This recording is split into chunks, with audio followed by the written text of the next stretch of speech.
أعوذ بالله من الشيطان الرجيم. بسم الله الرحمن الرحيم. ألف لام ميم.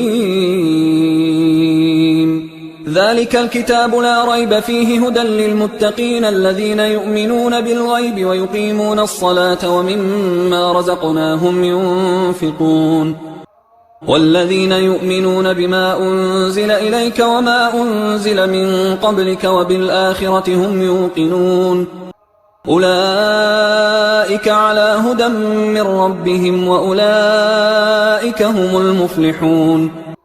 إن الذين كفروا سواء عليهم أأنذرتهم أم لم تنذرهم لا يؤمنون.